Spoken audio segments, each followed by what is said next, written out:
guest is Linda Ruth Brooks, who is going to talk to us today about her latest book, I'm Not Broken, I'm Just Different. We're in Linda's house, and I've got a wonderful glass of fresh squeezed orange juice, and I've got Linda, and Linda's got her book, so I'm going to begin by asking Linda to read a bit from her book. I think I'd like to start with the depths, because I think it's important.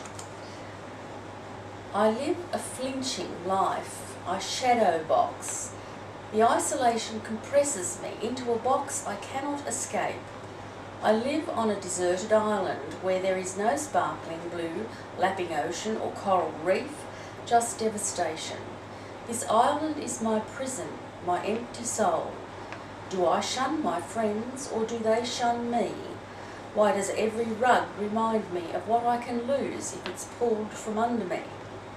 I tense, I struggle in the tides of my world. I don't know how to float, to drift, to sing or play, alone. We have a shamed parenthood, we the parents of Asperger's. We must have failed. That is what they tell us as they press pamphlets on positive, successful parenting in our hands. How else can we describe our fragile moments of control in a world we are constantly adjusting? Who can we tell? Will they, the experts, someday find the key to the treasure map? X marks the spot. Here it is, the problem, the cause.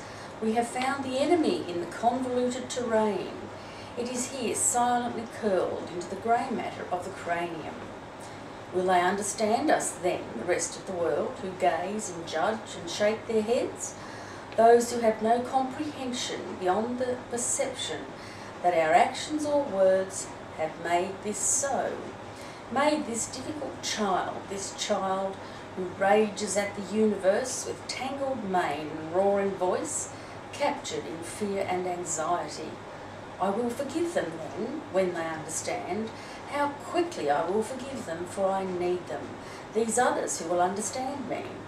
While others wait for buses and jets to take them to other places, I sag, I sift through my day. I grab the midnight hours, those quiet and somnolent stretches. I cannot plan for another life. I cannot imagine when this season will end or how. I cannot imagine me being me again. How would I give me back to myself? Will I know how to live again? I can remember no other life, but I know I have tasted other joys, other sorrows.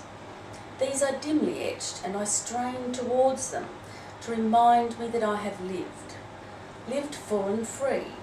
For if I grasp the memory and savour it, then I may believe that I can find it once more. So down the narrow corridors of sleep I fall, with the hollow echo of desperate rest. Dreamless surrender, stretching towards joy, hoping to find that dark and ancient place of wonder, peace.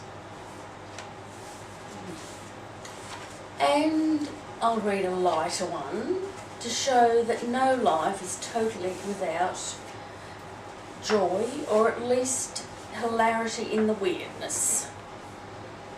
This is called The Neurotic Spaz. He is like a child playing hopscotch when the rest of the world can see the squares and he can't. He stands where he's told to begin and gets the first bit right. Then someone tells him to keep going and he hasn't a clue what they're talking about, so he wanders off. This wandering off doesn't bother him in the least, but it frustrates the hell out of me and the rest of the world. We are all thinking, why can he not see what is right in front of his eyes? One goes through all the scenarios from vision impaired to mentally impaired onto lazy, unmotivated and careless. His older brother, Luke, has just given him a new title, Neurotic Spaz.